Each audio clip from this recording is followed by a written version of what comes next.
Merci Madame la Présidente.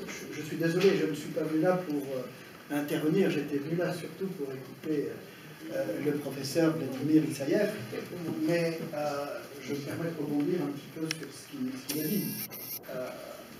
Je pense, si on se réfère, si vous voulez, au titre de cette conférence, la France et la Russie en Syrie, quelle convergence, je pense que vous l'avez très clairement dit, nous avons au minimum, j'en ai noté deux, je vais en rajouter une troisième, à savoir la lutte contre le terrorisme. C'est une évidence que nous avons besoin, nous en Europe et en France en particulier, de l'appui de la Russie. Et les États-Unis ont sur ce plan particulièrement échoué et ont annoncé clairement qu'ils se retiraient à terme sur le territoire national. La deuxième, vous l'avez évoqué, c'est la défense des chrétiens d'Orient. Nous n'avons pas beaucoup de soutien en la matière et je sais si ces gens ont particulièrement souffert. Le troisième point, vous n'avez pas évoqué, moi je me permets de le souligner, nous avons des intérêts absolument communs, l'Union européenne et la Russie, en matière, je dirais, de transfert de technologie d'un côté et d'énergie de l'autre côté. L'Union européenne a besoin de l'énergie de la Russie. Et moi je suis un adepte du développement du Nord Stream 2. C'est un petit peu délicat, l'ensemble des pays d'Europe du Nord, les Pays-Bas, la Pologne ne sont pas tout à fait prêts à accepter la création du Nord Stream 2. C'est pourtant essentiel pour la sécurité énergétique de l'Union européenne, et c'est très intéressant également de l'autre côté pour la Russie, si le tiers d'entraide de l'Union. Parallèlement, je pense que la Russie a tout intérêt aussi à voir des transferts de technologie, que ce soit en matière industrielle et également en matière alimentaire ou agroalimentaire. Je crois que c'est très très important. Donc, nous avons un partenariat que moi je souhaiterais développer sur ce point.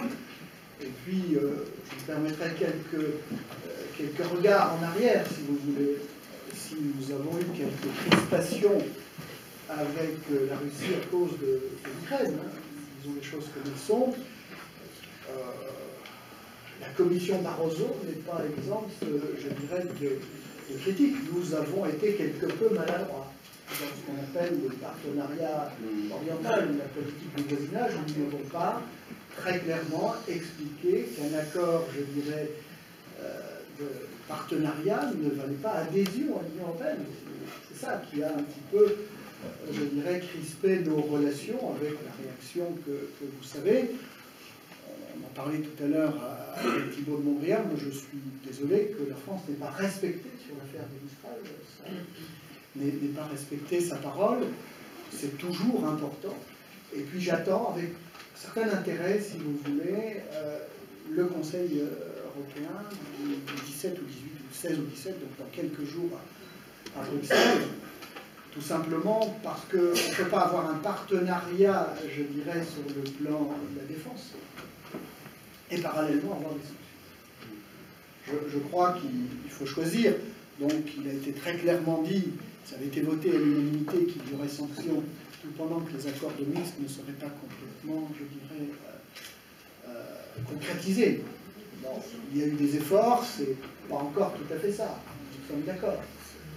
Mais il en va aussi du gouvernement officiel de Kiev sur ces sujets. Je crois qu'il faut avoir l'honnêteté de considérer que ces accords, chacun doit faire un peu de progrès. Mais il serait aussi pertinent qu'à ce Conseil, on puisse commencer à sortir, si vous voulez, des sanctions. D'abord des sanctions personnelles, puis ensuite des sanctions économiques. Tout simplement parce que je suis allé récemment à 2 reprises pour voir discuter sur certains sujets de ce type. Je n'ai pas le sentiment, si vous voulez, que la population russe, je dirais, soit fragilisée par les sanctions. Elle est plus fragilisée par la baisse des cours des matières premières. Et eh bien, il y a eu des marchés de substitution. Par contre, au niveau européen, l'agroalimentaire européen souffre. Voilà, je crois qu'il faut regarder les choses avec beaucoup de créativité.